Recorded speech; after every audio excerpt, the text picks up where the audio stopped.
நேயர்களே, என்ன நடக்கிறது மத்திய கிழக்கில்?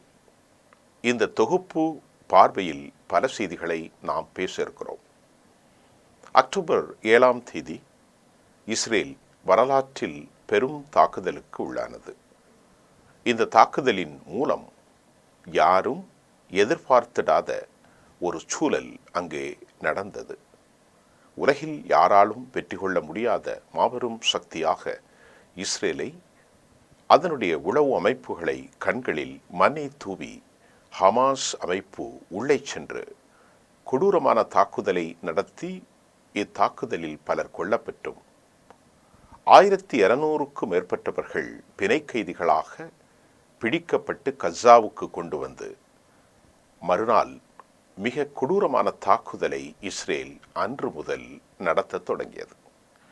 இந்த தாக்குதலில் 1200 பேர் கடத்தப்பட்டவர்களில் பெரும்பான்மையானவர்கள் பேச்சுவார்த்தையின் மூலமாக இது ஊடாக அவர்கள் விடுதலை செய்யப்பட்ட பின்பும் இஸ்ரேல் அதிபர் பெஞ்சமின் நேதன்யாகு தொடர்போரை இதுவரை கைவிடவில்லை. 57,000க்கும் மேற்பட்ட காசாவின் பொதுமக்களும் குழந்தைகளும் படுகொலை செய்யப்பட்ட பின்பும் 1,36,000க்கும் மேற்பட்டவர்கள் ஊனமுற்ற நிலையிலும் எந்த ஒரு சமாதானத்தையும் ஏற்றுக்கொள்ள மறுத்தவர் அமெரிக்க அதிபரும் அவரும் இணைந்து காசாவிலிருந்து மக்களை, அதாவது 23 லட்சத்திற்கு மேற்பட்ட மக்கள் கண்டிப்பாக வெளியேற வேண்டும் என்ற நிபந்தனையோடு இந்த போரை தொடங்கினர். 2024 கடந்த ஆண்டு அமெரிக்கா 24 பில்லியன் US$ அவர்களுக்கு ஆயுதங்களாகவும் அதை மட்டுமல்லாமல் வெடிகுண்டுகளாகவும் விமானங்களாகவும் கட்டமைப்புகளை மேம்படுத்தவும் பணமாக கொடுத்தார்கள். உலக அளவில் ஒரு மாபெரும் வல்லரசு அமெரிக்கா 32 டிரில்லியன் பொருளாதாரத்தை கொண்ட உலகின் முதல் வல்லரசான அமெரிக்காவும் தொழிலில் மிகவும் சூட்சமமான இஸ்ரேலும் இணைந்து கஸா என்கின்ற ஒரு சிறு பகுதியை, அதாவது 40 சதுர கிலோமீட்டர் மட்டுமே உள்ளடக்கிய ஒரு பகுதியை அவர்கள் தரைமட்டமாக்கினார்கள். இந்த போரில் அமெரிக்கா முன்னின்று நடத்தியது என்பதுதான் உண்மை. அமெரிக்கா இஸ்ரேல் என்கின்ற ஒரு தேசத்தை வடிவமைத்த ஒரு சிற்பி. உத்மானியா பேரரசின் வீழ்ச்சிக்கு பிறகு அமெரிக்காவினுடைய மனசாட்சியும் யூரோப்பிய தேசங்களும் இணைந்துதான் அரபு நாட்டில் ஒரு பகுதியை அவர்கள் நிர்ணயம் செய்தார்கள். இது கடந்த கால வரலாறு. சரி, இந்த 1.5 ஆண்டுகள் தாங்கிய பிறகும் தாண்டிய நிலையிலும் ஏன் இஸ்ரேலால் வெற்றி பெற முடியவில்லை? இந்த கேள்வி எழுகின்றது.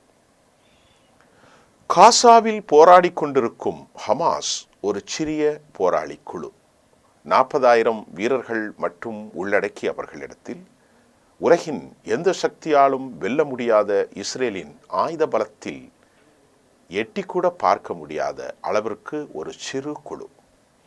இந்த சிறிய பகுதியை பம்பர் பிளாஸ்டர்கள், ஏவுகணைகள், F-35 போன்ற வலிமையான அமெரிக்காவினுடைய ஏர்கிராப்டுகள் மூலமாக 650 நாட்களுக்கு மேலாக குண்டுகளை வீசியும் 40,000க்கும் மேற்பட்ட படை வீரர்களை 4 பிரிவுகளாக அவர்கள் உள்ளே அனுப்பியும் ஏராளமான பலஸ்தீன போராளி தலைவர்களை படுகொலை செய்த பின்பும் இன்று வரை எஞ்சிய 56 பிணை கைதிகளை ஏன் அவர்களால் விடுதலை செய்ய முடியவில்லை? காசாவிலிருந்து முழுமையாக ஹமாஸை அழிக்க முடியவில்லை. காசாவிலிருந்து மறுஉருவாக்கத்திற்கு அமைதி பிரதேசமாக சியோனிச செட்டிலர்ஸ் என்று அழைக்கப்படுகிற குடியேறிகளின் பிரதேசமாக அதை மாற்ற முடியவில்லை என்ற கேள்வி தொங்கித்தான் நிற்கின்றது. இதற்கு மிக முக்கிய காரணம் பலஸ்தீன மக்களின் மன வலிமை என்பதே மிக முக்கியமாக இருக்கிறது.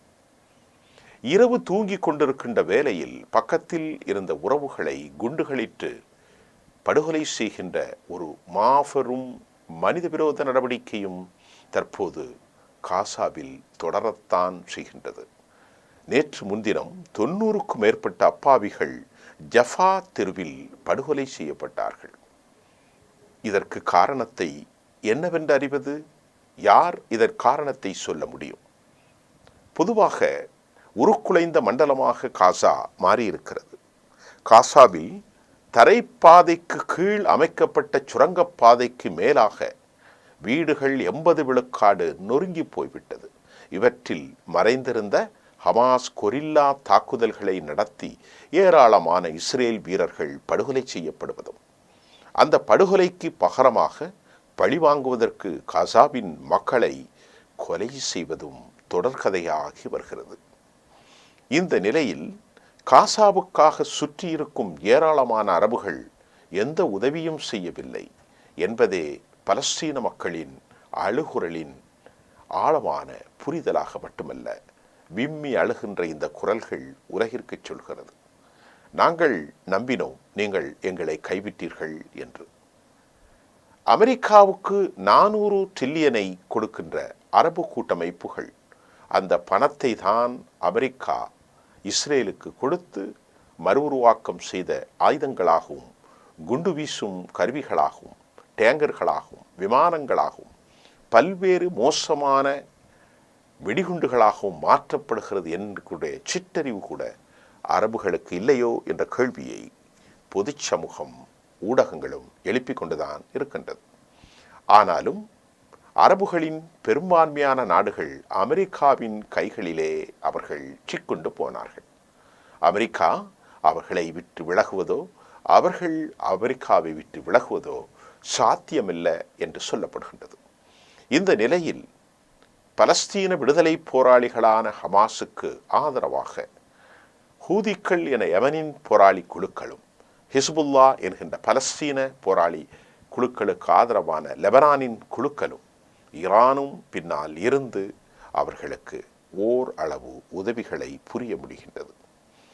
இந்த உதவிகளை தாண்டி ஹமாஸ் 650 நாட்களுக்கு பின்பு எப்படி அவர்களால் வலிமையாக போராட முடிகின்றது? ஒரு குலைந்து போன இந்த தேசத்தில் மீண்டும் மீண்டும் மீண்டும் வெட்ட தளிர்ப்பது போன்ற ஹமாஸ் மீண்டும் உருவெடுப்பது எவ்வாறு என்ற கேள்விக்கு விடைகள் யாருக்கும் தெரியவில்லை. அழிந்து போன ஆட்டினம் மீண்டும் மீண்டும் உருவாகுவதை போன்று வெட்ட தளிர்க்கும் காசாவின் மர்மம் யாருக்கும் புரியவில்லை. உலகின் அணு ஆயுதங்களுக்கு சமமான கிளஸ்டர் பாம் என்று சொல்லக்கூடிய பஸ்பரஸ் கொத்துக்குண்டுகளை, தடை செய்யப்பட்ட பல கொத்துக்குண்டுகளையும், ஏஐ தொழில்நுட்பத்தையும் காசாவின் மக்களை பரிசோதனை எலிகளாக அமெரிக்காவும் இஸ்ரேலும் மாற்றி மாற்றி கொலை செய்து வருகிறார்கள். ஆனாலும் அவர்கள் உறுதியாக களத்தில் நின்று போராடுகிறார்கள். 650 நாட்களுக்கு பின்பு இந்த போராட்டம் ஒரு தெளிவை ஏற்படுத்தி இருக்கிறது. சொல்லப்போனால் 2 ஆண்டுகள் நெருங்கி வருகிற ஒரு காலத்தில் இந்த மண்ணையும் இந்த மக்களையும் அவர்கள் வெற்றி பெறுவது சாத்தியமில்லையோ என்று முதலாக உணரத் தொடங்கியிருக்கிறது அமெரிக்கா. கடந்த வாரத்தில் இஸ்ரேல் அதிபர் பெஞ்சமின் நெதானியாகு அவர்கள் அமெரிக்க அதிபரை சந்தித்தார். அமெரிக்காவின் துணை அதிபர் ஜேபி வான்ஸோடு அமர்ந்து பேச்சுவார்த்தையில் நிராயுதபாணிகளாக தாங்கள் நிற்பதாகவும், வலிமையற்ற நிலையில் வல்லாதிக்க சக்தியாக உருவெடுத்திருக்கும் ஈரானின் தாக்குதலுக்கு தாங்கள் உதவ வேண்டும் என்றும், ஏராளமான ஆயுதங்களை அதற்கு தர வேண்டும், பணத்தையும் தர வேண்டும் என பெஞ்சமின் நெதானியாகு சார்பில் கோரிக்கையை அமெரிக்கா முன்வைத்தார்கள். அமெரிக்காவினுடைய ராஜதந்திர புத்தி சாதுரியமான நிகழ்வுகளை முன்னெடுக்கும் இராணுவ ஆய்வாளர்களின் ஆலோசனையும், அமெரிக்க செனட் மற்றும் காங்கிரஸ் உறுப்பினர்களின் ஆலோசனைகளையும் பெற்றுக்கொண்ட டொனால்ட் ட்ரம்ப் இதற்கு மறுத்திருக்கலாம் என்பதே தற்போது கிடைத்திருக்கும் செய்தியாக இருக்கிறது. பெஞ்சமின் நெதானியாகுடைய அனைத்து கோரிக்கைகளையும் அமெரிக்கா ஏற்றுக்கொள்ள மறுத்தது மட்டுமல்லாமல், இக்காலத்தில் அவர்கள் ஒரு போர் நிறுத்தத்திற்கு வழிவகை செய்ய வேண்டும் என்றும் அமெரிக்க அதிபர் உறுதியாக பெஞ்சமின் நெதானியாகுவிடத்திலே சொல்லியிருக்கிறார். இதன் விளைவாக பெஞ்சமின் நெதானியாகு 60 நாட்கள் போர் நிறுத்தத்திற்கு தற்போது ஒப்புக்கொண்டது மட்டுமல்லாமல் ஆரம்ப காலகட்டத்தில் வலிமையாக காசாவிலிருந்து ஹமாஸை வெளியேற்றுவோம் என்ற அந்த கோரிக்கைக்கு தற்போது செவிமடுக்காமல், அதனை நிறைவேற்ற முடியாமல் எந்த இலக்கை நோக்கி காசாவில் பயணித்தார்களோ அந்த இலக்குகளை அடைய முடியாமல் அவர்களின் அவா நடு காற்றில் வான்விழிகளுக்கு பால்விழிகளுக்கு மத்தியிலே அந்தரத்தில் தொங்கிக் கொண்டுதான் இருக்கிறது என்பதுதான் உண்மை. ஆனாலும் கீழே விழுந்த மீசையில் மண் ஒட்டாத கதையாக பெஞ்சமின் நெதானியாகும் அவரது ஆதரவு பரிவாரங்களும் தாங்கள் வெற்றி பெற்றதாக சர்வதேசத்திற்கு முன்பு அங்கலாய்த்து கொண்டிருக்கிறார்கள். காசாவை துடைத்தெறிவோம், ஹமாஸை ஆயுதமில்லாமல் அழிப்போம், காசாவின் மக்களை வெளிப்புறத்திற்கு அனுப்புவோம், காசாவில் இருக்கும் பிணை கைதிகளை நாங்கள் தீவிரமாக பிடித்து எங்கள் தேசத்துக்கு கொண்டு வருவோம். இந்த கோரிக்கைகள் எதையாவது அவர்கள் நிறைவேற்ற முடிந்ததா? இந்த கோரிக்கைகள் எதையாவது அவர்கள் சாதிக்க முடிந்ததா? விளைவென்ன? அழிந்து போன தேசமாகவும் 73 விழுக்காடு இஸ்ரேலுடைய வேலை வாய்ப்பு தேடும் மக்கள், அவற்றில் பல நிலைகள் உள்ளவர்கள், 44% மேல் அமெரிக்காவும் மற்ற சில சதவீதத்திற்கும் ஆப்பிரிக்க நாடுகளுக்கும் வேலை தேடி செல்லும் காட்சியை இன்று காண முடிகின்றது. 2 மில்லியனுக்கு மேற்பட்ட மக்கள் நாட்டை விட்டு வெளியேறியிருக்கிறார்கள். சைப்ரஸிலும் மற்றும் பல நாடுகளிலும் அவர்கள் டுவல் சிட்டிசனின் மூலம் தங்களை நிலைப்படுத்திக் கொள்ள முயன்று வருகிறார்கள். இழந்து போன, உருக்குலைந்து போன தேசமாக இஸ்ரேலை இனி கட்டமைப்பதற்கு ஈரானின் தாக்குதலின் மூலம் 75 லட்சம் கோடி ரூபாய் அவர்களுக்கு தேவைப்படுகிறது. இந்த நிதியை அவர்கள் மறு உருவாக்கம் செய்து மற்றொரு இஸ்ரேலை உருவாக்க பல ஆண்டுகள் ஆகும் என்கின்றார்கள் மத்திய தரைக்கடல்களை நிலைகளை ஆய்வு செய்யும் போரியல் மற்றும் பொருளாதார நிபுணர்கள். இப்பொழுது நீங்கள் சொல்லுங்கள், காசாவை வெற்றி கொண்டது யார்? உண்மையில் காசா இஸ்ரேலால் வெற்றி கொள்ளப்பட்டிருக்கிறதா? ஆம். எப்படி வெற்றி கொள்ளப்பட்டது?